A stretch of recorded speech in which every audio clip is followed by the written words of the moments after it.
이 촌스러운 냄새 좀 봐요. 어디서 굴러온 사람이래요? 호텔 로비 한가운데서 며느리의 발끝에 밀려 비틀거린 순간이었다. 손에 들고 있던 시골표 비닐 가방이 바닥에 떨어지며 구겨지고 사람들 시선은 칼처럼 차갑게 우리를 베고 지나갔다. 아들은 아무 말 없었고 나는 웃는 척하며 몸을 추슬렀다. 하지만 그날 밤 며느리 집에 걸려온 한 통의 전화가 모든 걸 뒤집을 줄은 아무도 몰랐다. 가난해서 촌스러워서 배운 게 없어서 무시당했던 날. 그 모욕을 되갚게 만든 건 다름 아닌 사람의 마지막 인내가 끊어지는 소리였다. 지금부터 그날 이후 달라진 인생 이야기를 들려드리겠다.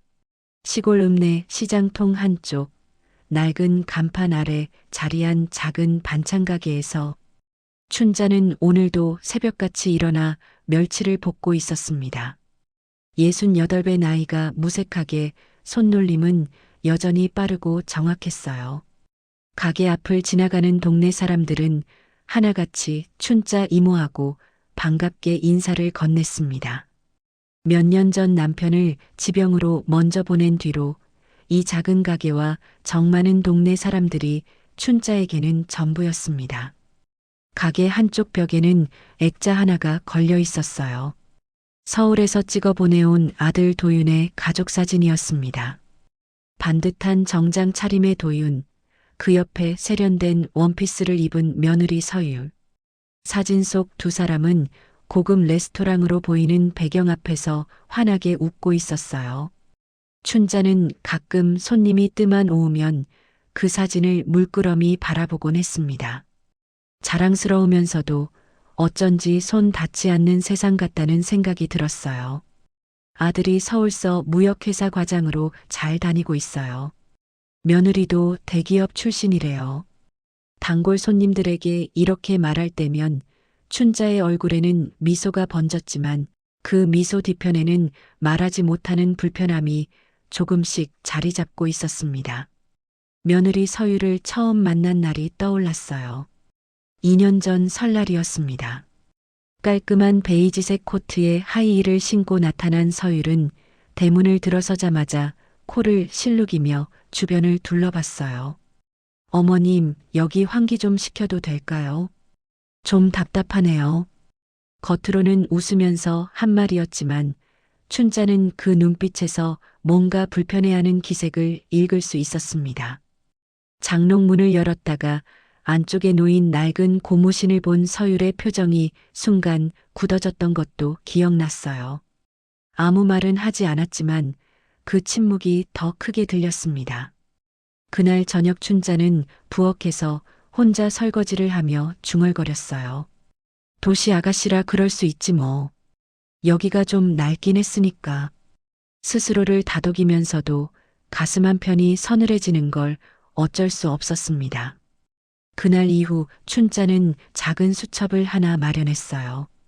거기에는 며느리가 좋아할 만한 음식 레시피들이 빼곡히 적혀 있었습니다. 시금치나물에는 참기름을 조금 더 넣고 고등어 조림은 생강을 빼고 김치는 덜 시큼하게.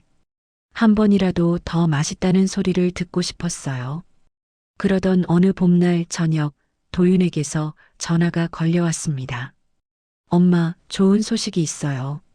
목소리가 들떠 있었어요. 회사에서 맡았던 큰 프로젝트가 성공했고 회장이 직접 가족들까지 초대하는 감사 만찬을 연다는 것이었습니다. 특급 호텔에서 하는데 엄마도 꼭 올라오래요. 회장님이 직접 가족들 모두 보고 싶다고 하셨어요. 전화를 끊고 난 뒤 춘자는 한참을 멍하니 앉아 있었습니다. 서울 특급 호텔이라니. 텔레비전에서나 보던 그런 곳을 직접 가게 되다니. 가슴이 두근거리면서도 동시에 불안감이 밀려왔어요. 손을 내려다보니 거친 주름과 굳은 살이 역력했습니다. 매일 반찬을 만들고 시장 바닥을 쓸고 무거운 양념통을 나르던 손이었어요.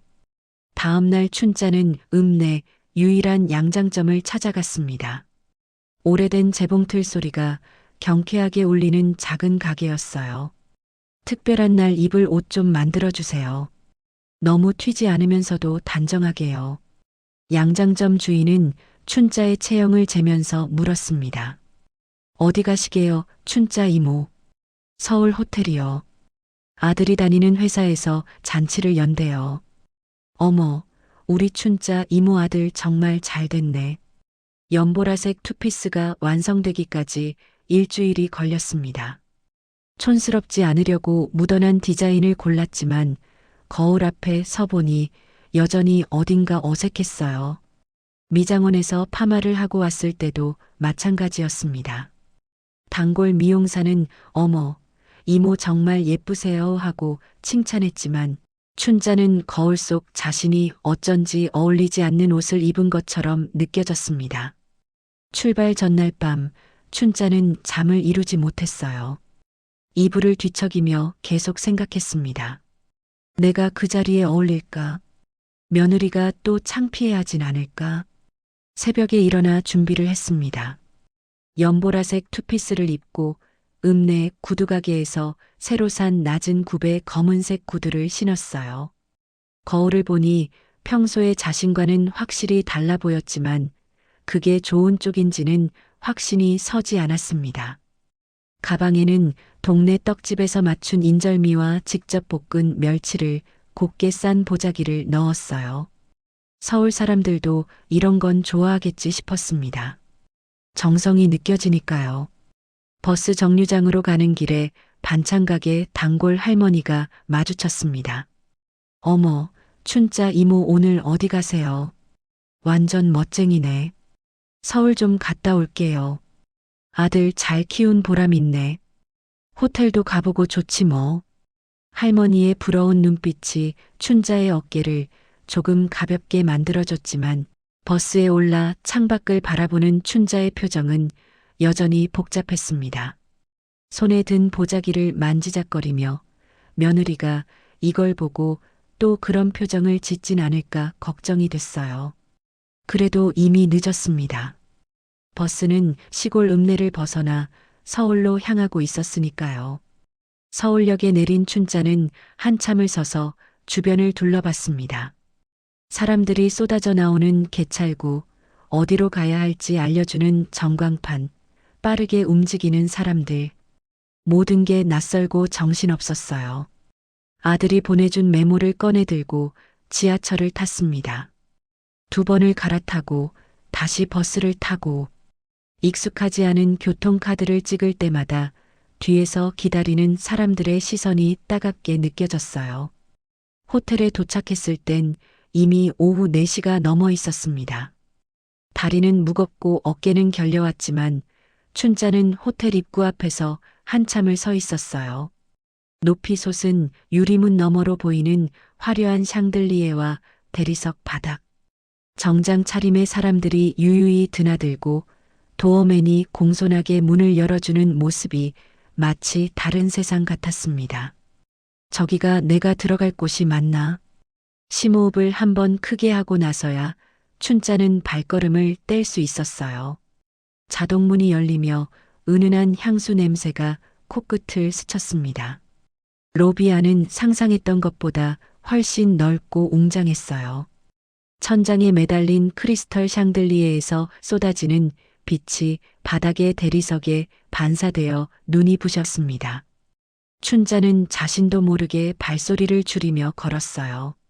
새로 산 구두 굽이 대리석 바닥에 닿을 때마다 또각또각 소리가 났고 그 소리가 유독 크게 들렸습니다. 손에 든 보자기가 갑자기 초라해 보였어요. 주변 사람들은 모두 명품 가방과 반짝이는 액세서리로 치장하고 있었으니까요. 로비 한쪽에 마련된 라운지 좌석에서 며느리 서율이 보였습니다. 크림색 원피스에 진주 목걸이를 한 서율은 몇 명의 사람들과 함께 앉아 담소를 나누고 있었어요. 웃음소리가 경쾌하게 들렸습니다. 춘자가 다가가자 서율이 고개를 돌렸어요. 순간 서율의 눈썹이 미세하게 움찔했습니다. 눈동자가 춘자의 연보라색 투피스를 훑어내려갔고 손에 든 보자기에서 멈췄어요. 하지만 곧 입가에 억지 미소를 띄우며 자리에서 일어났습니다. 어머님 오셨어요. 목소리는 밝았지만 어딘가 경직돼 있었어요. 춘자는 그걸 느꼈지만 애써 신경 쓰지 않으려 했습니다. 응, 길이 좀 헷갈려서 늦었네. 여기 제 친구들이랑 회사 동료들이에요. 인사드려요. 서율의 친구들이 고개를 까딱이며 인사했지만 그들의 시선은 호기심보다는 평가에 가까웠어요. 한 명이 작게 속삭이는 소리가 들렸습니다. 시골에서 올라오셨나 보다. 아드님 대단하시긴 하네. 그래도 어머님이. 나머지 말은 웃음에 묻혔지만 춘자의 귓가에는 선명하게 들렸습니다. 춘자는 가방에서 보자기를 꺼냈어요. 정성껏 싼 인절미와 멸치볶음이 들어 있었습니다. 얘들아, 이거 동네 떡집에서 유명한 거야. 멸치는 내가 아침에 볶은 건데. 서율의 얼굴이 굳어졌습니다. 주변 사람들의 시선이 일제히 보자기로 쏠렸어요. 서율은 황급히 보자기를 받아들고는 가방 밑으로 밀어 넣었습니다. 어머, 감사한데요. 근데 여기선 이런 거 잘 안 드시거든요. 냄새 배면 안 되니까 이따가 차에 둘게요. 춘자의 손이 허공에서 멈췄습니다. 서율은 이미 고개를 돌려 친구들과 다시 이야기를 시작했어요. 그중 한 명이 킥킥 웃으며 말했습니다. 완전 촌스러워. 우리 엄마 같으면 절대 저렇게 안 할 텐데. 맞아. 호텔에 떡을 가져오다니. 서율은 그 말을 듣고도 말리지 않았습니다. 그저 애매하게 웃으며 시선을 피했어요. 춘자는 가슴이 철렁 내려앉는 걸 느꼈습니다. 촌스럽다. 그 단어가 귓속에 콕 박혀 울렸어요. 어머님, 잠깐만요. 서율이 춘자의 팔을 살짝 잡아 끌었습니다. 사람들이 없는 쪽으로 데리고 가서는 낮은 목소리로 말했어요. 어머님 있잖아요. 만찬장 좌석이 정해져 있어서요. 회장님이랑 임원분들은 앞쪽에 앉으셔야 하고 어머님은 저 멀리 뒷자리에 앉으셔도 될까요? 뒷자리? 네. 그게 더 편하실 거예요. 앞쪽은 외국인 임원들도 많고 영어로 얘기도 하고 해서 불편하실 수 있어요. 서율의 눈빛에는 부탁이 아닌 요구가 담겨 있었습니다. 춘자는 천천히 고개를 끄덕였어요. 그래, 알았다. 감사합니다, 어머님. 서율은 안도한 표정으로 다시 친구들에게 돌아갔습니다. 춘자는 로비 한 구석 소파에 혼자 앉아 창밖을 바라봤어요. 서울의 빌딩들이 석양빛에 물들어 있었습니다. 아름다운 풍경이었지만 춘자의 눈에는 아무것도 들어오지 않았어요. 그래, 내가 시골 사람이지 뭐. 스스로에게 되뇌었지만 가슴 한편이 서늘하게 식어가는 걸 막을 수 없었습니다. 손을 내려다보니 새로 산 구두가 보였어요. 읍내 구두가게 주인이 이모, 이거 요즘 서울서도 많이 신는 스타일이래요 하며 권했던 구두였습니다. 그런데 지금 이 로비에서는 그저 싸구려처럼 보였어요. 만찬 시간이 다가오자 사람들이 하나둘씩 연회장으로 이동하기 시작했습니다. 춘자도 뒤를 따라 걸었어요. 아들 도윤이 입구에서 춘자를 발견하고 환하게 웃으며 다가왔습니다. 엄마 오시느라 힘드셨죠? 아니다, 괜찮아. 회장님이 엄마 보고 싶어 하셨어요. 나중에 인사드릴게요. 도윤의 얼굴은 자랑스러움으로 빛나고 있었습니다. 춘자는 그 얼굴을 보며 억지로 미소를 지었어요. 적어도 아들 앞에서만큼은 상처받지 않은 척해야 했으니까요. 연회장 안으로 들어서자 더 화려한 공간이 펼쳐졌습니다.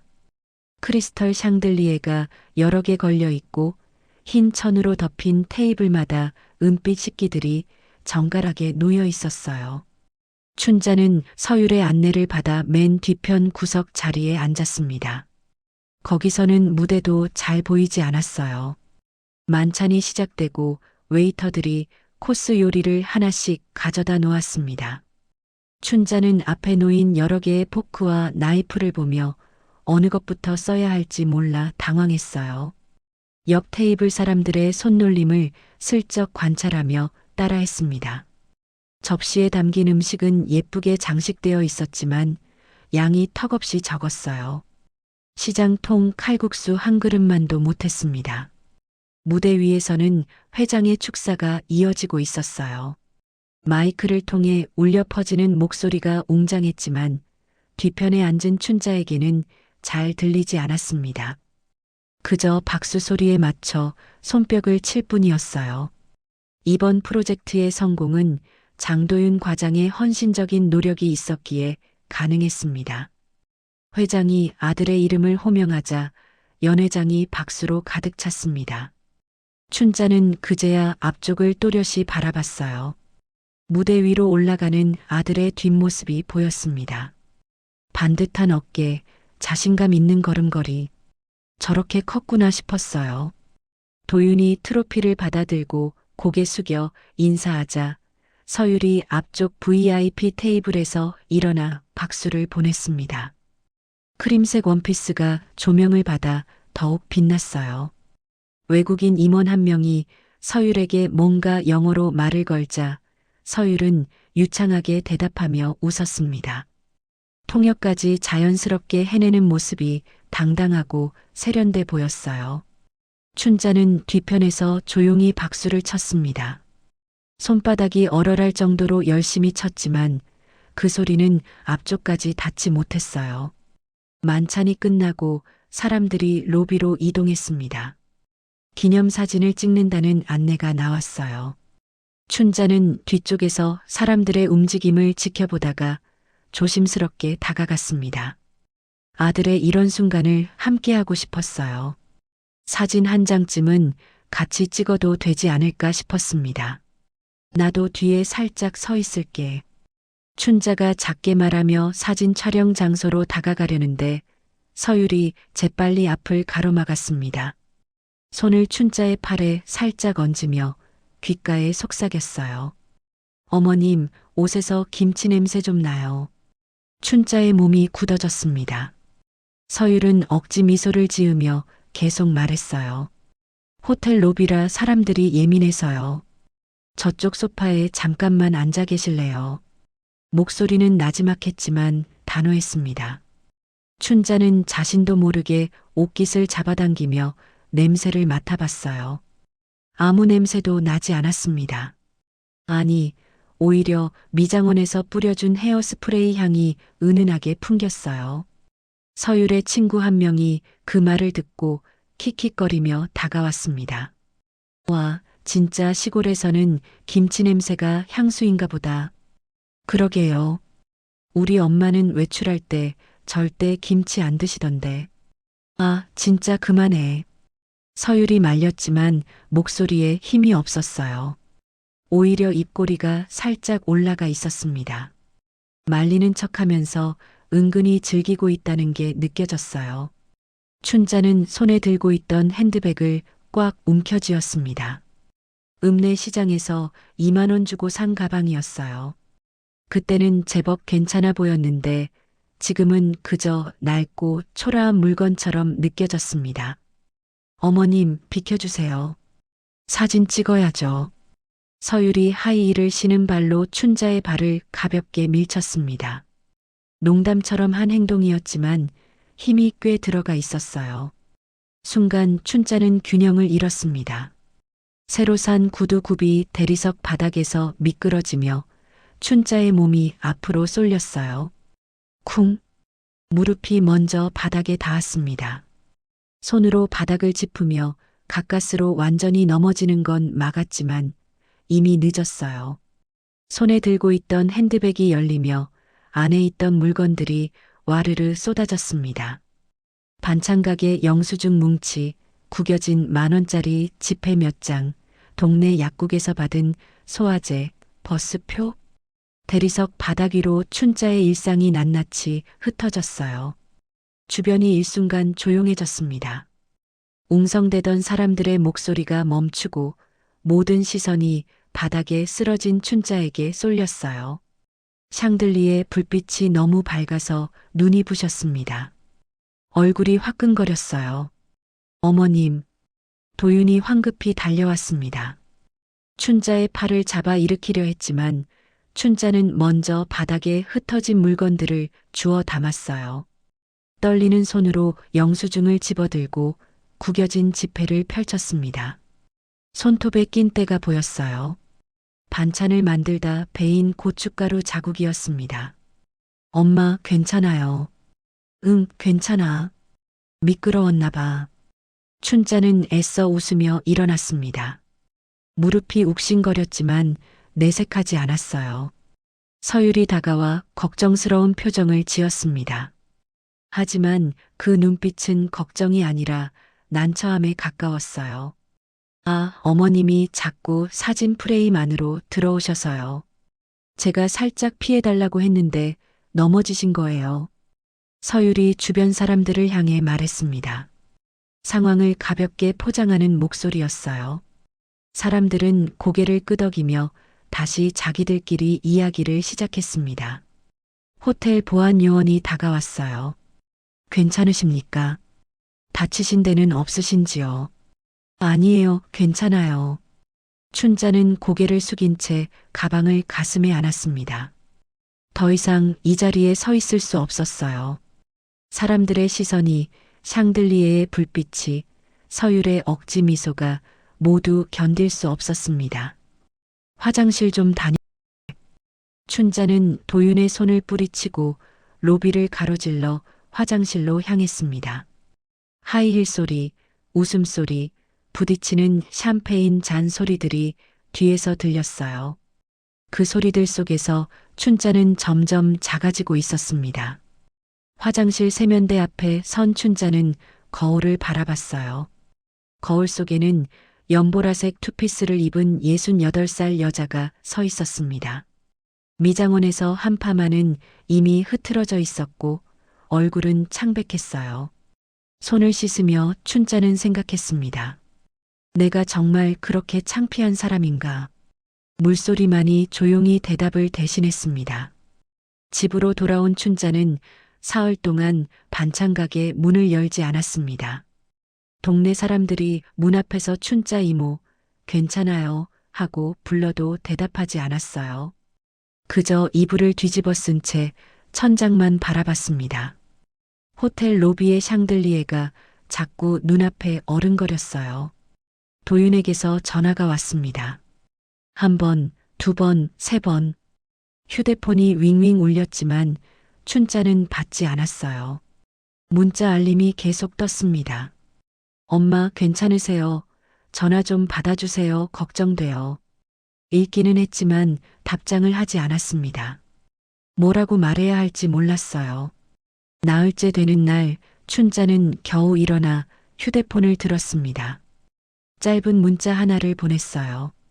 감기 기운 있어서 좀 누워 있었다. 걱정 마. 거짓말이었습니다.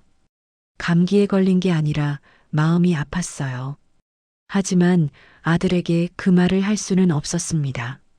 닷새째, 춘자는 간신히 가게 문을 열었습니다. 진열대를 닫고 멸치를 볶고 김치를 담그는 익숙한 일상으로 돌아갔어요. 손은 움직였지만 마음은 텅 빈 것 같았습니다. 단골 손님 박 여사가 들어왔어요. 어머, 춘자 이모 어디 아프셨어요? 며칠 동안 문 닫으셨길래. 아, 그냥 몸살 기운이 좀 있어서요. 그래도 이제 괜찮으시죠? 그나저나 서울 호텔은 어땠어요? TV에서 보던데 아니에요. 춘자는 잠깐 손을 멈췄습니다. 호텔 로비의 대리석 바닥, 흩어진 영수증들, 서율의 차가운 눈빛이 스쳐 지나갔어요. 아이고, 사람만 많더라고요. 그래요. 그래도 아들 자랑스러웠죠. 그럼요. 춘자는 애써 웃으며 대답했지만 그 웃음은 입가에만 걸쳐 있을 뿐이었습니다. 박 여사가 반찬을 사들고 나간 뒤 춘자는 가게 한 구석에 주저앉았어요. 가슴이 답답했습니다. 그날 밤 도윤이 집에서 서율과 마주 앉아 있었습니다. 저녁 식사가 끝났지만 둘 다 말이 없었어요. 도윤이 먼저 입을 열었습니다. 여보, 로비에서 엄마한테 너무한 거 아니야. 서율이 젓가락을 내려놨습니다. 눈썹이 올라갔어요. 내가 뭘 어쨌는데요? 발로 밀쳤잖아. 엄마가 넘어졌어. 살짝 비켜달라고 한 거예요. 어머님이 스스로 넘어지신 거고요. 그게 아니라 도윤이 말을 이으려 했지만 서율이 먼저 말을 잘랐습니다. 여기가 시골이에요. 호텔이잖아요. 예의를 지켜야죠.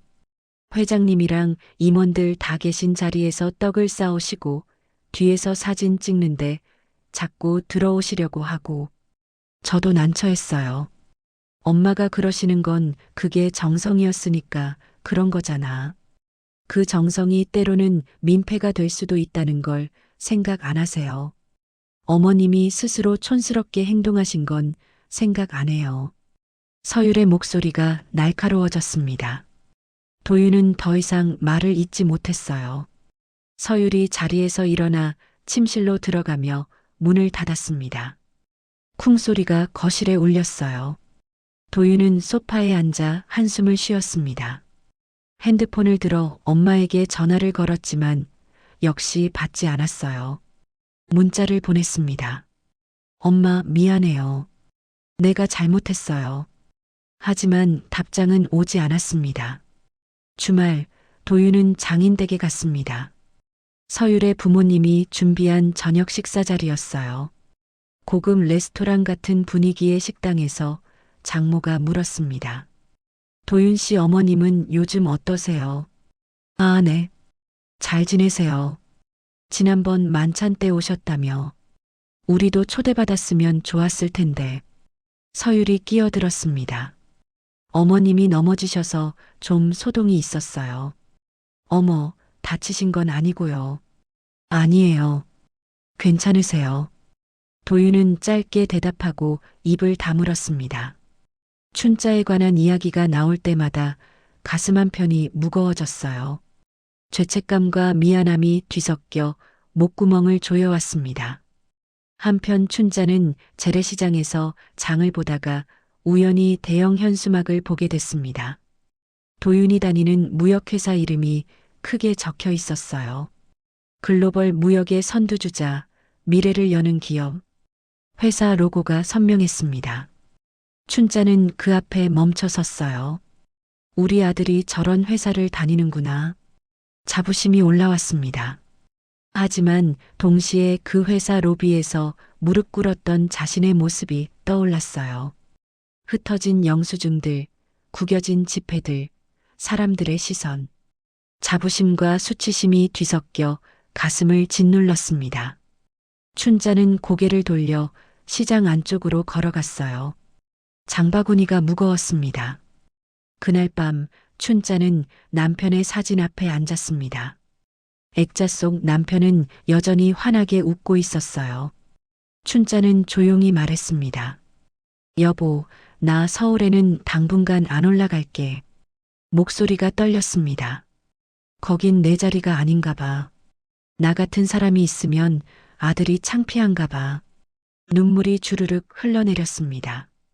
참고 있던 것들이 한꺼번에 터져 나왔어요.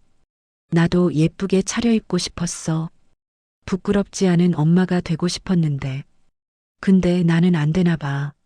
남편의 사진은 아무 대답이 없었습니다. 그저 묵묵히 춘자를 바라볼 뿐이었어요. 춘자는 손으로 눈물을 닦았습니다. 창밖으로 시골 읍내의 밤 풍경이 보였습니다. 가로등 불빛 아래로 가끔 사람들이 지나갔어요. 저 멀리 개 짖는 소리가 들렸습니다. 익숙한 소리였어요. 춘자는 남편 사진 옆에 놓인 호텔 만찬 때 찍은 가족 사진을 집어들었습니다. 뒤편 구석에 작게 찍힌 자신의 모습이 보였어요.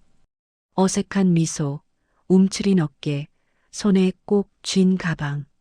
사진을 서랍 깊숙이 넣어버렸습니다. 다시는 꺼내보고 싶지 않았어요. 휴대폰이 울렸습니다. 도윤에게서 온 문자였어요. 엄마, 사랑해요. 춘자는 화면을 오래 바라보다가 휴대폰을 덮었습니다. 대답할 힘이 없었어요. 밤은 깊어만 갔습니다. 한 달이 지났습니다. 춘자는 예전처럼 반찬 가게를 열고 손님들을 맞았지만 웃음소리는 예전만 못했어요. 도윤과는 일주일에 한 번 정도 짧은 통화만 나눴습니다. 잘 지내냐? 응, 잘 지내야는 형식적인 대화뿐이었어요. 어느 날 저녁 도윤에게서 전화가 왔습니다. 목소리가 평소와 달랐어요. 무겁고 가라앉아 있었습니다. 엄마, 나 지금 회사에서 좀 복잡한 일이 생겼어. 무슨 일인데? 장인어른 회사가 좀 어려워졌어. 은행 대출이랑 사채까지 끌어다 쓰고 있대. 춘자는 가슴이 철렁했습니다. 서율의 아버지가 운영하는 건설회사가 위기에 처했다는 얘기였어요. 그게 너랑 무슨 상관이 있는데? 우리 회사가 그 건설사랑 큰 프로젝트를 같이 하고 있거든. 장인 회사가 쓰러지면 우리 회사도 타격이 커. 도윤의 목소리에 불안이 묻어났습니다. 춘자는 입술을 깨물었어요. 그래서 어떻게 하려고? 아직 모르겠어.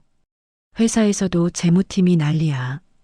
회장님도 장인 회사 재무제표를 보고 난리시고. 전화를 끊고 난 뒤 춘자는 오랫동안 멍하니 앉아 있었습니다. 사흘 뒤 서율에게서 전화가 왔습니다. 처음이었어요. 그동안 서율은 도윤을 통해서만 안부를 전했는데 직접 전화를 건 건 처음이었습니다. 어머님, 요즘 어떻게 지내세요? 그냥 그래. 넌 잘 지내냐? 네, 뭐. 그런데 어머님 말씀드릴 게 있어서요.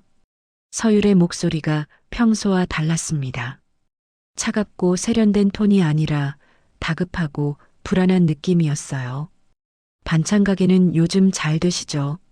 손님들 많이 오시고 그럭저럭 하지. 먹고 살 만큼은 돼. 그게 사실 아버님이 남겨주신 땅이랑 집이 있잖아요. 춘자의 손이 멈췄습니다. 남편이 남겨준 땅과 집. 그건 춘자가 가진 전부였어요. 그게 왜? 저희 친정회사 사정이 좀 안 좋아져서요. 당신 아들이 다니는 회사도 연결돼 있고요. 이번 프로젝트만 넘기면 다 살 수 있는데. 서율이 말을 흐렸습니다. 춘자는 가만히 들었어요. 잠깐만 어머님 명의로 담보를 제공해 주시면 안 될까요? 나중에 다 돌려드릴게요. 침묵이 흘렀습니다. 길고 무거운 침묵이었어요.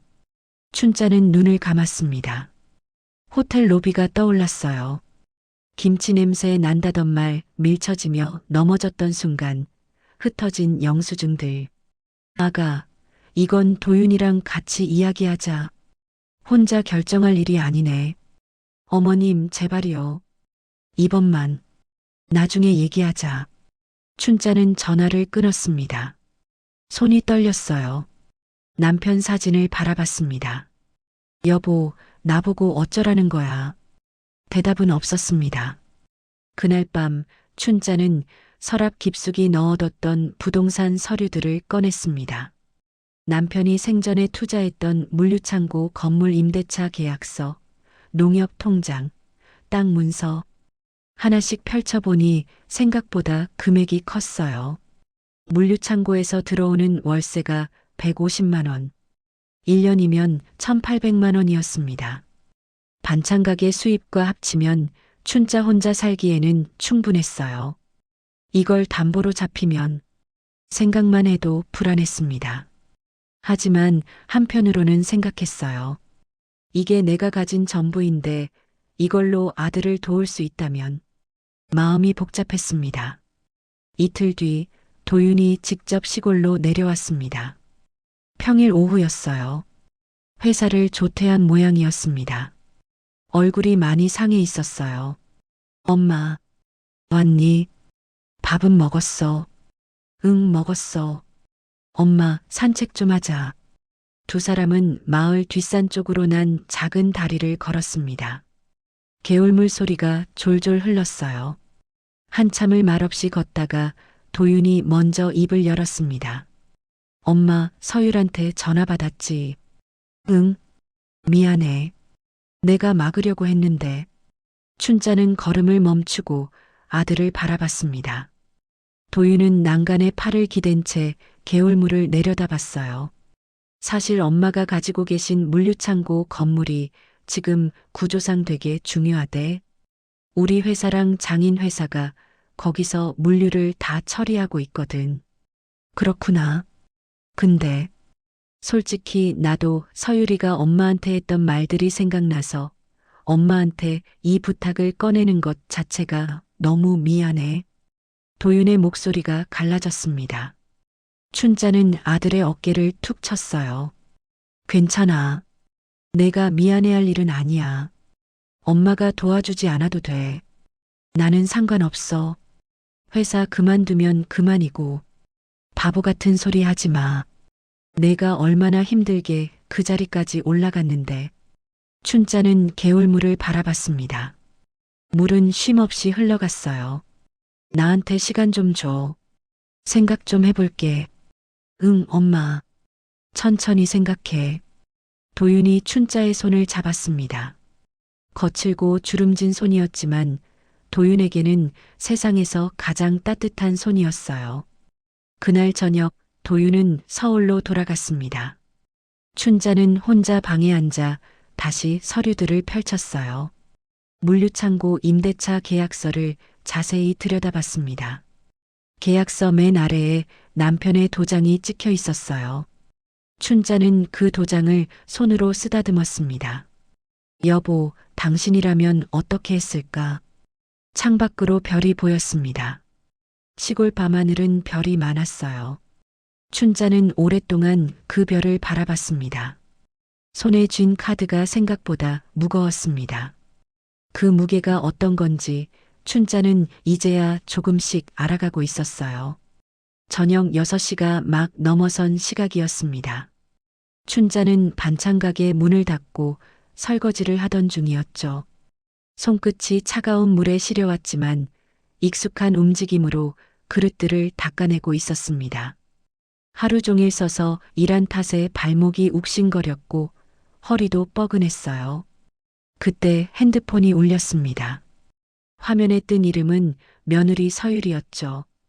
춘자는 물기 묻은 손을 앞치마에 닦으며 전화를 받았습니다. 여보세요, 서율아. 어머님, 지금 통화 괜찮으세요? 목소리가 평소와 달랐습니다. 밝고 자신감 넘치던 톤이 아니라 어딘가 조심스럽고 긴장된 느낌이었어요. 춘자는 본능적으로 무언가 일이 생겼다는 걸 눈치챘습니다. 그래, 괜찮아. 무슨 일이야? 어머님, 요즘 반찬 가게 잘 되시죠? 손님들도 많이 오시고요? 응, 뭐 먹고 살 만큼은 되지. 춘자는 싱크대 앞에 선 채로 통화를 이어갔습니다.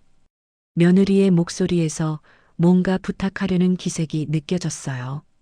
가슴 한편이 서늘해지는 기분이었죠. 사실은요, 어머님. 서율은 잠시 말을 멈췄습니다. 전화기 너머로 숨소리만 들려왔어요. 춘자는 아무 말 없이 기다렸습니다. 손에 쥔 행주를 무의식 중에 꽉 쥐고 있었죠. 아버님이 남겨주신 땅이랑 집 있잖아요. 시골에 있는 그 부동산 말이에요. 춘자의 손이 멈췄습니다. 남편이 생전에 함께 읽어놓은 재산 이야기였어요. 그 땅과 집은 춘자에게 단순한 부동산이 아니었습니다. 남편과 함께 흘린 땀과 노년을 견딜 수 있게 해주는 버팀목이었죠. 왜 그게? 사실은요, 어머님. 지금 저희 친정회사 사정이 좀 안 좋아요. 그리고 도윤이가 다니는 회사도 이번 프로젝트가 잘못되면 다 같이 어려워질 수 있는 상황이거든요. 서율의 목소리가 점점 빨라졌습니다. 다급함이 묻어났어요. 그래서 말인데요. 잠깐만, 정말 잠깐만 어머님 명의로 담보를 좀 제공해 주실 수 없을까요? 이번 프로젝트만 잘 넘기면 다 살 수 있어요. 저희도 도윤이 회사도 다요. 춘자는 말없이 부엌 창문 밖을 바라봤습니다. 저녁 어스름이 내려앉은 읍내 골목이 보였어요. 저 멀리 시장 골목 불빛이 하나둘 켜지고 있었죠. 귓속으로는 며느리의 말이 계속 흘러들어왔지만 머릿속에서는 전혀 다른 장면이 떠올랐습니다. 호텔 로비였습니다. 샹들리에 불빛 아래 하이힐을 신은 며느리의 발이 자신의 발을 밀쳐내던 순간이요. 비켜요. 사진 찍어야죠라고 내뱉던 그 목소리. 그리고 바닥에 주저앉았을 때 주변에서 웅성거리던 사람들의 시선. 김치 냄새 난다던 그 말. 어머님? 듣고 계세요? 응, 듣고 있어. 춘자의 목소리는 평온했습니다. 하지만 손끝은 차갑게 식어가고 있었어요. 가슴속 어딘가에서 무언가가 단단하게 굳어지는 느낌이었죠. 제발요, 어머님. 이건 저희만의 문제가 아니에요. 도윤이 회사까지 흔들릴 수 있단 말이에요. 아들 생각해서라도 좀 도와주세요. 아들 이야기가 나오자 춘자의 가슴이 철렁했습니다. 도윤이 얼굴이 떠올랐어요. 어릴 적부터 똑 부러지고 성실했던 아들. 서울에서 잘 나가는 회사 과장까지 올라간 그 아들이 지금 위험에 처했다는 말이었죠. 서유라. 네, 어머님. 이건 나 혼자 결정할 일이 아니야. 도윤이랑 같이 이야기해야지. 하지만 어머님, 시간이 없어요. 은행 대출 기한이. 그래도 그렇지. 춘자는 말을 끊었습니다. 더 이상 서율의 다급한 설득을 듣고 싶지 않았어요. 며느리의 목소리 뒤에 숨은 계산이 너무나 선명하게 느껴졌거든요. 일단 도윤이한테 먼저 이야기해봐. 그리고 나중에 우리 셋이서 제대로 얘기하자. 이건 급하게 결정할 일이 아니야. 어머님 그런데. 서유라, 나도 피곤하다. 오늘은 여기까지만 하자. 춘자는 부드럽지만 단호한 목소리로 전화를 끊었습니다. 손에 쥔 핸드폰이 무겁게 느껴졌어요. 며느리의 목소리가 귓속에서 맴돌았죠. 담보 좀 제공해 주세요. 이번만 도와주세요. 시간이 없어요. 부엌 의자에 털썩 앉은 춘자는 한참 동안 멍하니 어둠 속을 바라봤습니다.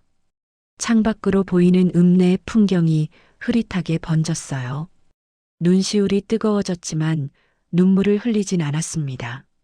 대신 깊은 한숨만 나왔죠. 내가 도와줄 수는 있지. 춘자는 혼잣말처럼 중얼거렸습니다. 그런데 저 아가씨가 정말 우리 가족을 가족으로 보는 걸까? 거실 장롱 위에 놓인 남편의 사진이 눈에 들어왔습니다. 흑백 사진 속에서 남편은 여전히 온화하게 웃고 있었어요. 춘자는 자리에서 일어나 사진 앞으로 다가갔습니다. 손으로 사진 틀의 먼지를 닦아내며 조용히 말했죠. 여보, 나 어떻게 해야 될까? 도윤이는 도와주고 싶은데 저 며느리 생각하면 마음이 안 가네. 대답은 없었습니다. 다만 사진 속 남편의 미소만이 조용히 춘자를 바라보고 있었어요. 그날 밤 춘자는 방 한쪽 서랍에서 부동산 서류들을 꺼내 펼쳐봤습니다. 남편이 정리해놓은 등기부등본, 농협 예금 통장, 그리고 물류창고 임대차 계약서까지 서류들을 하나하나 읽어내려가던 춘자는 문득 멈췄습니다. 물류창고 임대인 양춘자. 그 이름 아래 적힌 주소를 보니 도윤이가 다니는 회사 이름이 함께 적혀 있었어요. 춘자는 고개를 갸웃했습니다. 남편이 투자했던 그 건물을 아들 회사가 쓰고 있었던 거였죠. 이게 무슨 인연인가. 춘자는 서류를 천천히 접어 다시 서랍에 넣었습니다. 하지만 마음은 더욱 복잡해졌어요. 자신이 가진 게 단순한 시골 땅이 아니라 아들의 회사와 며느리 집안을 동시에 좌우할 수 있는 무언가라는 걸 어렴풋이 느꼈거든요. 침대에 누운 춘자는 천장을 바라보며 잠을 이루지 못했습니다. 며느리의 목소리, 호텔 로비의 기억, 아들의 얼굴, 그리고 남편의 사진이 머릿속에서 계속 맴돌았어요. 새벽 2시가 넘어서야 춘자는 눈을 감았습니다. 하지만 잠들기 직전 마음속 깊은 곳에서 한 가지 생각이 또렷하게 떠올랐죠. 이번엔 내가 선택할 차례야. 다음 날 오전 춘자는 읍내 농협지점을 찾았습니다. 반찬가게 문을 일찍 닫고 나온 길이었어요. 손에는 어젯밤 서랍에서 꺼낸 서류 봉투가 들려 있었죠. 어머님, 어서 오세요. 김 지점장이 반갑게 맞이했습니다. 춘자와는 남편 생전부터 알던 사이였어요. 춘자가 서류 봉투를 내밀자 지점장은 안경을 고쳤으며 하나하나 살펴보기 시작했습니다. 물류창고 관련해서 좀 물어보려고요. 우리 영감이 투자했던 그거 말이에요. 아, 이거요? 어머님, 이거 아직도 제대로 모르고 계셨어요? 지점장의 표정이 놀라움으로 바뀌었습니다. 그는 컴퓨터 화면을 돌려 춘자에게 보여줬어요. 화면에는 건물 평면도와 함께 여러 숫자들이 빼곡히 적혀 있었죠. 이 물류창고가 단순한 건물이 아닙니다. 경기도 외곽 복합 물류단지의 핵심 부지예요. 여기 보세요. 수도권 물류 이동 경로가 전부 이 건물을 거쳐가게 돼 있어요. 춘자는 화면을 가만히 들여다봤습니다. 복잡한 선들과 숫자들이 어지럽게 얽혀 있었어요. 잘 이해되지 않았지만 중요한 뭔가라는 건 느껴졌죠. 그러니까 이게 뭐 대단한 거예요? 대단한 정도가 아니죠. 요즘 같은 물류 시대에 이 건물 없으면 수도권 배송이 마비될 수도 있습니다. 특히 지점장은 잠시 말을 멈추고 춘자의 눈치를 살폈습니다. 그리고는 조심스럽게 입을 열었어요. 특히 사위분 회사랑 사돈 되시는 분 회사가 이 건물을 핵심 거점으로 쓰고 있어요. 이 건물 없으면 두 회사 물류가 전부 꼬이는 구조입니다. 춘자의 손이 떨렸습니다. 컵에 담긴 물이 살짝 흔들렸어요. 자신이 가진 게 그저 남편의 유산 정도로만 생각했는데 아들과 며느리의 운명까지 쥐고 있었던 거였죠. 그럼 지금 값은 얼마나 돼요? 솔직히 말씀드리면 시세가 장난 아닙니다. 처음 매입하실 때보다 4배는 올랐어요. 게다가 지금 담보로 잡히더라도 조건은 어머님이 전부 유리하게 가져가셔야 합니다. 지점장은 펜으로 서류의 몇 가지를 체크하며 설명을 이어갔습니다. 만약 사돈 쪽에서 담보 요청이 들어온다면 이자율이랑 기간, 그리고 상환 조건을 철저하게 따지셔야 해요. 지금 어머님이 갑입니다. 아시겠어요? 춘자는 고개를 끄덕였지만 가슴속은 복잡했습니다. 갑이라는 말이 낯설게 느껴졌어요. 평생 누구 위에 서본 적 없는 사람이었거든요. 근데 지점장님, 내가 그걸 갑질하듯 쓰는 건 좀 아닌 것 같은데. 어머님, 이건 갑질이 아닙니다. 정당한 권리예요. 어머님 재산을 지키는 거죠. 지점장의 말에는 힘이 실려 있었습니다. 하지만 춘자는 여전히 마음이 편치 않았어요. 돈으로 사람 마음을 시험하는 것 같았거든요. 농협을 나온 춘자는 읍내 공원 벤치에 앉았습니다. 봄바람이 살랑거렸어요. 손에는 지점장이 정리해준 서류가 들려 있었죠. 그 얇은 종이들이 묵직하게 느껴졌습니다. 내가 가진 게 이렇게 큰 거였구나. 춘자는 서류를 가방에 넣으며 한숨을 쉬었습니다. 기쁘기보다는 부담스러웠어요. 아들을 도와주고 싶은 마음과 며느리에게 받은 상처가 계속 충돌했거든요. 그날 저녁 춘자는 집에 돌아와 남편의 유품 상자를 꺼냈습니다. 오래된 나무 상자였어요. 뚜껑을 열자 낡은 수첩과 사진들이 나왔죠. 그 사이에서 작은 메모지 하나가 눈에 띄었습니다. 남편의 글씨였습니다. 삐뚤빼뚤하지만 정성스럽게 쓴 글씨였어요. 춘자야, 나중에라도 누가 널 무시하거든 울지 말고 따박따박 할 말 해라. 내가 생각하는 것보다 넌 강한 사람이야. 춘자는 메모를 손에 쥔 채 한참을 멍하니 앉아 있었습니다. 눈시울이 뜨거워졌어요. 남편의 목소리가 들리는 것 같았죠. 여보, 나 강한 사람 맞아? 대답은 없었습니다. 하지만 메모지를 만지작거리는 손끝에서 무언가가 전해지는 느낌이었어요. 남편이 자신에게 남긴 용기 같은 것이요. 그날 밤 춘자는 호텔 로비를 떠올렸습니다. 바닥에 무릎을 꿇고 앉았던 자신의 모습이요. 핸드백에서 쏟아진 영수증들과 주변 사람들의 차가운 시선, 그리고 며느리가 내뱉었던 말들. 김치 냄새 난다더라. 비켜요. 사진 찍어야죠. 가슴이 다시 조여왔습니다. 하지만 이번에는 슬픔만이 아니었어요. 뭔가 단단한 감정이 함께 올라왔죠. 분노도 아니고 원망도 아닌 그저 이대로는 안 되겠다는 각오 같은 것이었습니다. 나 이대로만 사라지듯 늙어갈 순 없지. 춘자는 혼잣말로 중얼거렸습니다. 창밖으로 읍내 야경이 보였어요. 작은 불빛들이 반짝이고 있었죠. 그 불빛들이 오늘따라 유난히 또렷하게 느껴졌습니다. 침대에 누운 춘자는 천장을 바라보며 생각에 잠겼습니다. 아들 도윤이 얼굴이 떠올랐어요. 어릴 적 학교에서 상 받고 뛰어오던 모습, 대학 입학하던 날 환하게 웃던 얼굴, 서울로 떠나던 날 손을 흔들던 뒷모습. 도윤이는 도와주고 싶어. 그 마음은 확실했습니다. 하지만 며느리 서율은 달랐어요. 로비에서 자신을 밀쳐냈던 그 발길질, 전화로 담보를 요구하던 그 목소리, 모든 게 계산적으로 느껴졌거든요. 그래도 서율이도 우리 가족인데. 춘자는 이불을 꼭 끌어안았습니다. 손에는 여전히 남편의 메모가 쥐어져 있었어요. 종이가 구겨졌지만 춘자는 놓지 않았죠.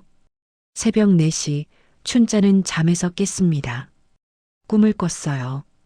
남편이 나와서 미소 짓는 꿈이었죠. 그는 아무 말 없이 춘자의 어깨를 토닥여줬습니다. 따뜻한 손길이었어요. 침대에서 일어난 춘자는 거실로 나왔습니다. 남편의 사진 앞에 앉아 조용히 말했죠. 여보, 나 이제 알겠어. 내가 왜 이 메모를 남겼는지. 사진 속 남편은 여전히 온화하게 웃고 있었습니다. 춘자도 함께 웃었어요. 눈가에 눈물이 맺혔지만 이번에는 슬픈 눈물이 아니었죠. 나 할 말 할 거야. 더 이상 무릎 꿇고 살지 않을 거야. 동이 트기 시작했습니다. 창밖으로 새벽빛이 스며들었어요. 춘자는 서류 봉투를 꺼내 다시 한번 펼쳐봤습니다. 물류창고 등기부등본에 적힌 자신의 이름이 선명했죠. 양춘자. 그 이름 석자가 오늘따라 무겁게 느껴졌습니다. 하지만 동시에 평생 처음으로 자신이 주도권을 쥐고 있다는 걸 실감했어요. 춘자는 서류를 가지런히 정리했습니다. 그리고 핸드폰을 들어 아들에게 문자를 보냈죠. 도윤아, 엄마가 할 말이 있다. 시간 되면 내려와라. 문자를 보낸 뒤 춘자는 창밖을 바라봤습니다. 해가 떠오르고 있었어요. 새로운 하루가 시작되고 있었죠. 그리고 춘자에게도 새로운 선택의 시간이 다가오고 있었습니다. 사흘 뒤 도윤에게서 전화가 왔습니다. 엄마, 회사랑 장인어른 회사에서 긴급 미팅을 잡았대. 물류창고 관련해서 이해관계자들이 다 모이는 자리래. 어디서? 서울이야. 저번에 갔던 그 호텔. 춘자의 손이 잠시 멈췄습니다. 그 호텔이라는 말에 가슴이 철렁했어요. 로비 바닥에 주저앉았던 기억이 생생했거든요. 엄마는 안 오셔도 돼. 내가 알아서 할게. 아니다. 춘자는 단호하게 말했습니다. 나도 갈 거다. 내 이름으로 된 건물인데 내가 빠질 수 없지. 전화를 끄는 춘자는 옷장을 열었습니다. 예전에 입었던 연보라 투피스가 걸려 있었어요. 호텔 만찬 때 입었던 그 옷이었죠. 손으로 만지작거리다가 춘자는 고개를 저었습니다. 이번엔 다르게 가야지. 다음 날 춘자는 읍내 양복점을 찾았습니다. 40대 초반 주인 아주머니가 반갑게 맞이했어요. 춘자 이모, 무슨 일이세요? 옷 좀 맞추려고. 격식 있는 자리에 갈 일이 생겼. 어머, 좋은 일이네요. 어떤 스타일로 해드릴까요? 춘자는 잠시 생각하다가 말했습니다. 너무 화려하지 않으면서도 단정한 거. 사람들이 무시하지 못할 그런 옷이면 좋겠어. 주인 아주머니는 고개를 끄덕이며 옷감들을 꺼냈습니다. 여러 색깔을 비교하다가 네이비 색 원단을 권했어요. 이거 어때요? 품이 있어 보이고 나이 들어 보이지도 않고. 춘자는 옷감을 만져봤습니다. 부드럽고 고급스러운 느낌이었어요. 고개를 끄덕였죠. 좋아. 이걸로 해줘. 며칠 후 춘자는 새로 맞춘 네이비 코트를 입고 서울행 버스에 올랐습니다. 발에는 낮은 굽의 검은색 구두를 신었어요. 미장원에서 머리도 단정하게 손질했죠. 거울을 보니 평소의 자신과는 조금 다른 모습이었습니다. 버스 안에서 춘자는 창밖을 바라봤습니다. 고속도로를 달리는 차들이 빠르게 지나갔어요. 가슴이 두근거렸지만 예전처럼 불안하지는 않았습니다. 오히려 단단한 각오가 느껴졌죠. 이번엔 다르다. 내가 당하러 가는 게 아니야. 서울에 도착한 춘자는 지하철을 탔습니다. 사람들 사이를 지나며 호텔로 향했어요. 익숙한 유리문이 보였죠. 샹들리에가 있는 그 로비였습니다. 문을 밀고 들어서는 순간 춘자는 잠시 멈췄습니다. 지난번 그 자리가 보였어요. 자신이 넘어졌던 바로 그 위치였죠. 가슴이 철렁했지만 춘자는 고개를 들고 걸음을 이어갔습니다. 로비 한쪽에 며느리 서율이 보였습니다. 검은색 정장을 입고 서 있었어요. 춘자를 보자 표정이 굳어졌죠. 다가와 어색하게 인사했습니다. 어머님, 여기 계셨네요. 응, 조금 전에 도착했어. 서율은 춘자의 옷차림을 훑어봤습니다. 예전과 다른 모습에 당황한 기색이 역력했어요. 말을 꺼내려다 망설였죠. 어머님, 사실은 회의실이 어디야? 거기로 가자. 춘자는 서율의 말을 끊었습니다. 더 이상 로비에서 시간을 보낼 생각이 없었거든요. 서율은 입술을 깨물며 앞장섰습니다. 엘리베이터를 타고 15층으로 올라갔습니다. 문이 열리자 복도가 보였어요. 카펫이 깔린 조용한 공간이었죠. 회의실 문 앞에 도윤회사 비서실장이 서 있었습니다. 양 여사님, 어서 오세요. 비서실장이 공손하게 인사했습니다. 그의 태도가 예전과 달랐어요. 한결 정중했죠. 회장님께서 여사님을 기다리고 계십니다. 이번 건에서 여사님이 가장 중요한 주요 임대인이시거든요. 그 말을 듣는 순간 옆에 서 있던 서율의 얼굴이 하얗게 변했습니다. 눈이 커지며 춘자를 쳐다봤어요.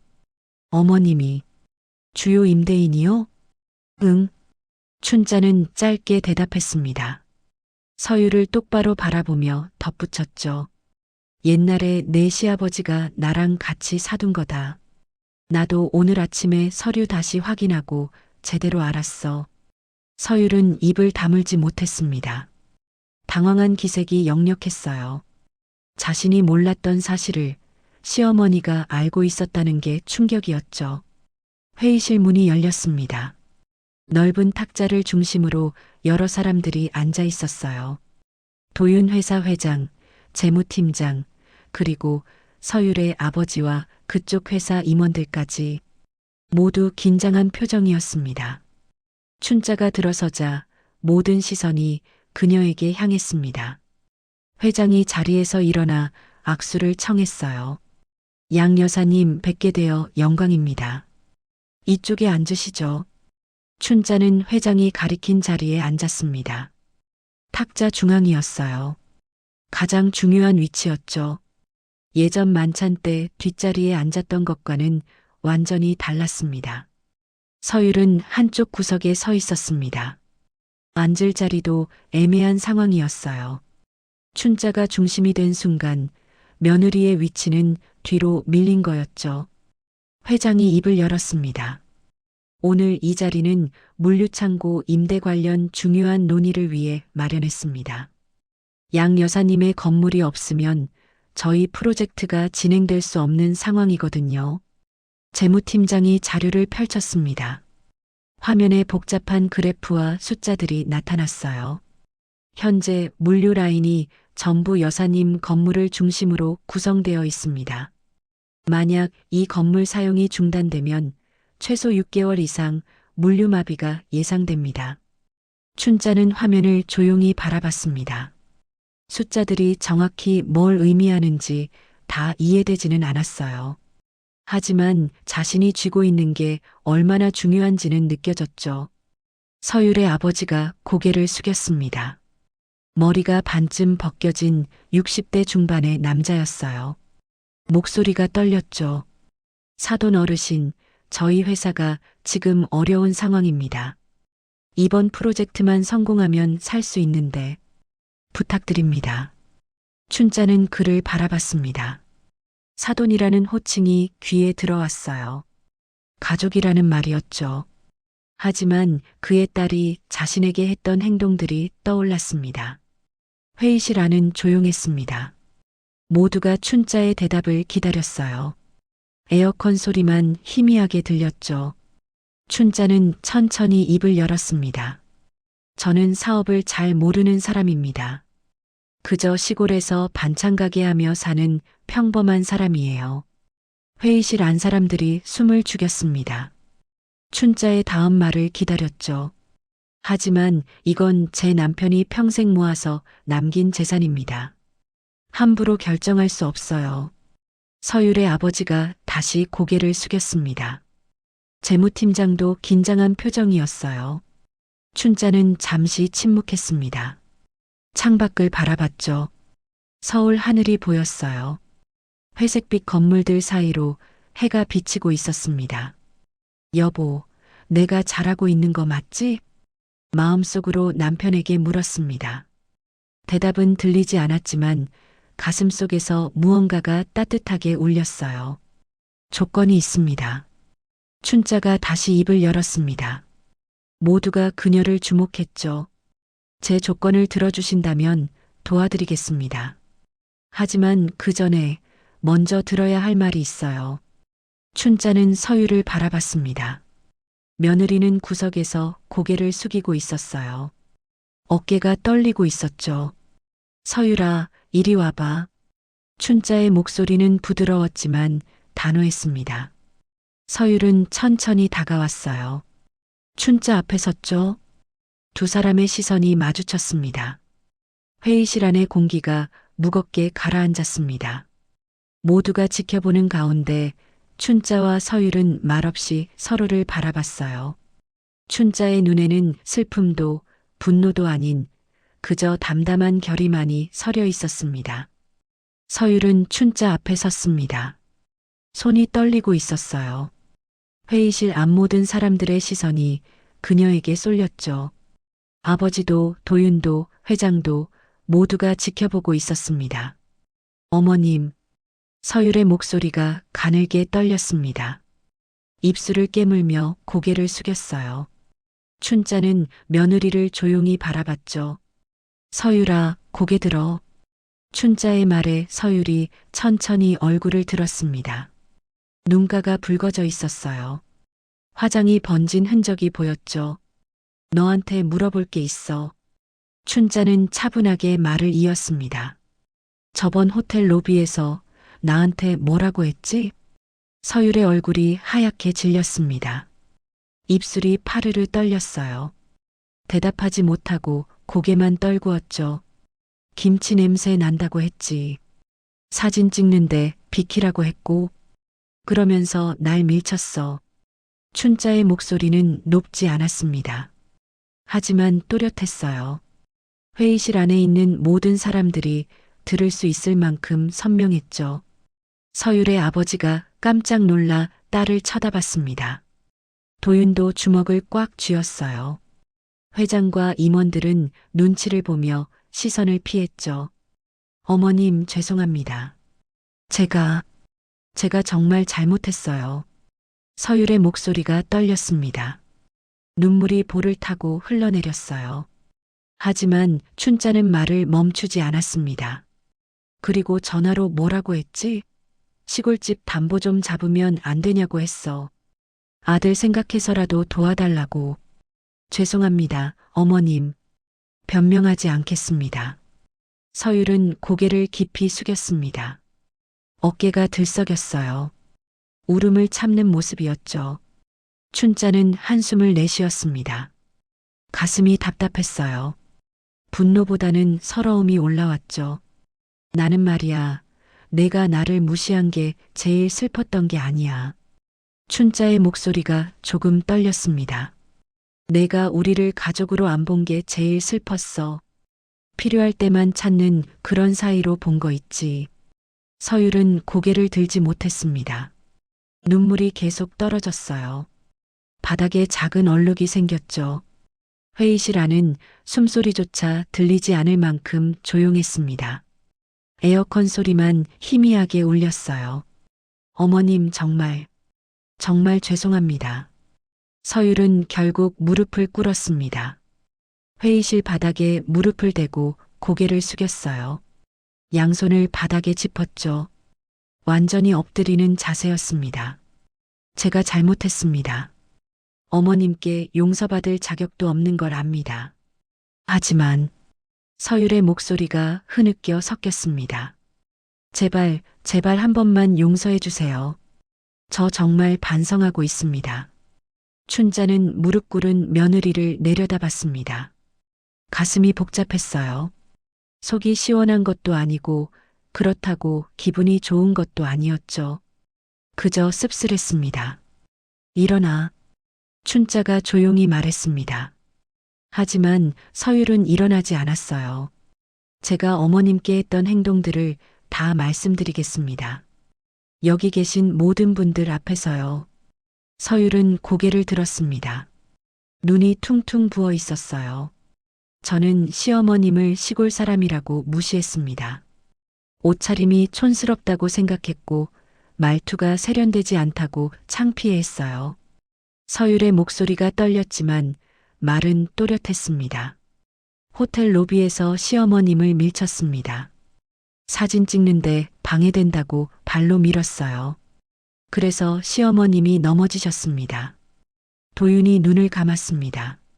주먹을 더 세게 쥐었어요. 회장은 난처한 표정으로 고개를 돌렸죠. 그리고 필요할 때만 시어머님을 찾았습니다.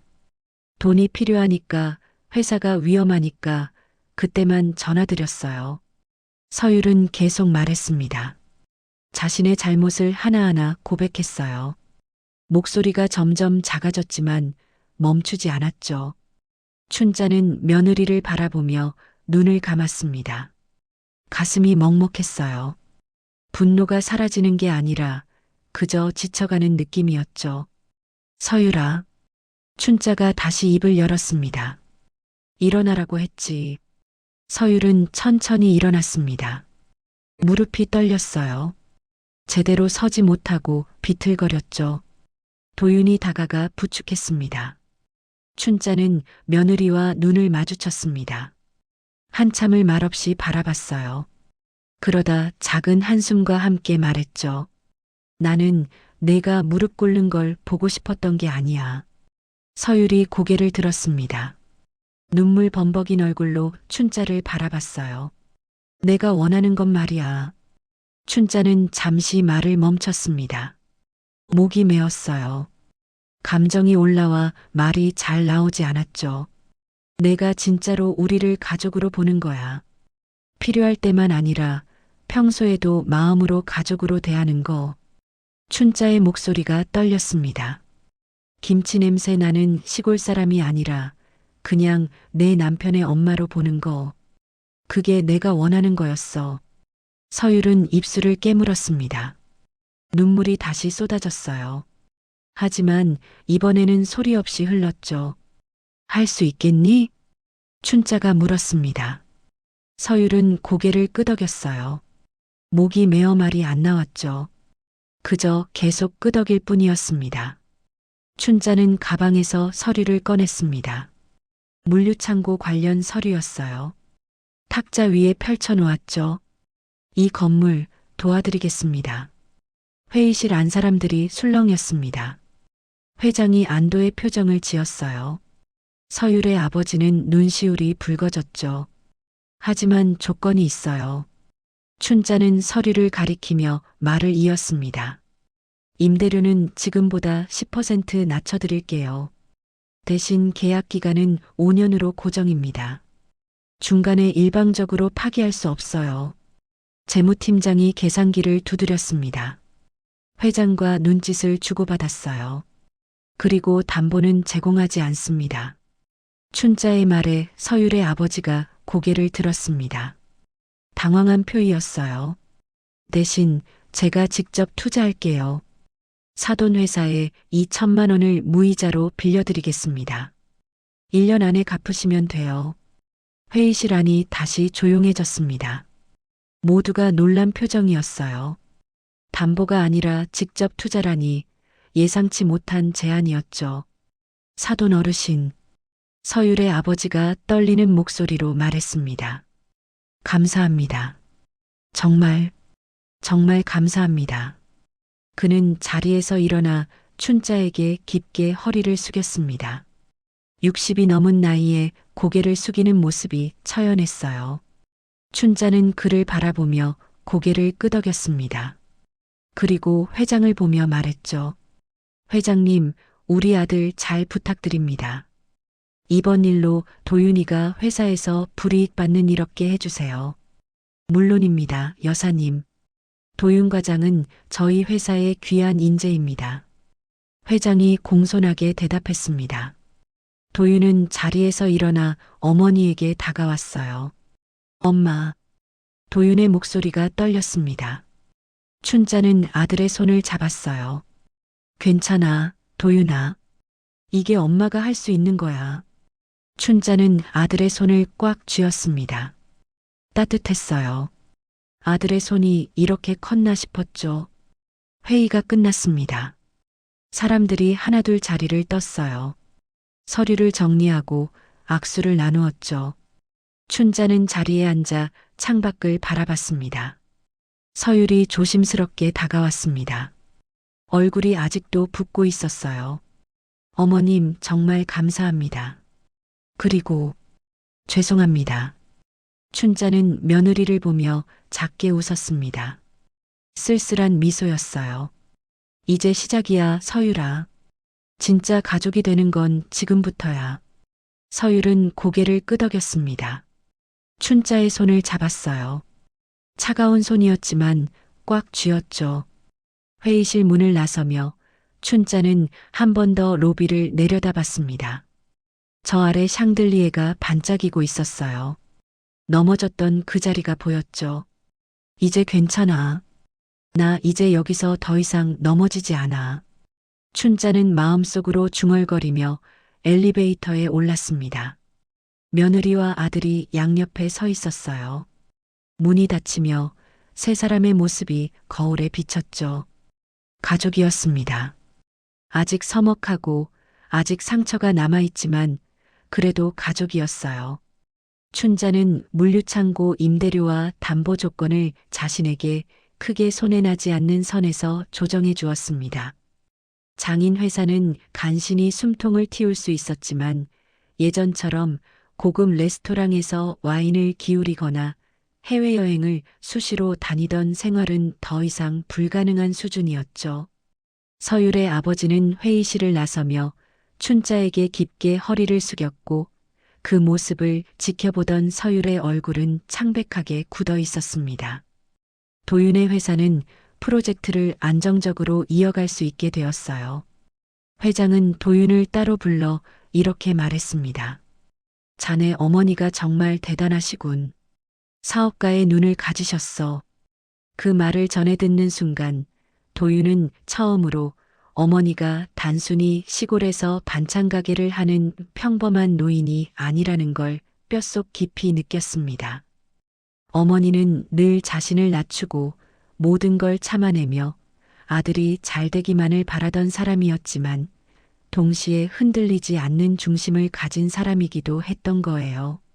도윤은 핸드폰을 꺼내 어머니께 전화를 걸었지만 목소리가 떨려서 한참을 말을 잇지 못했습니다. 서율은 그날 이후 확연히 달라졌어요. 명품 가방은 옷장 깊숙이 넣어두고 주말마다 시외버스를 타고 시골로 내려왔습니다. 처음엔 어색했죠. 반찬 가게 주방에 서서 멸치를 다듬는 손놀림도 서툴렀고 춘자가 건네는 고무장갑을 끼는 것조차 망설이던 사람이었으니까요. 하지만 시간이 지나면서 서율은 조금씩 변해갔습니다. 장사가 끝난 뒤 시장 한켠 포장마차에서 둘이 나란히 앉아 컵라면을 먹으며 그날 있었던 손님 이야기를 나누는 일도 생겼어요. 어머님, 오늘 그 할머니 손님 진짜 웃기셨어요.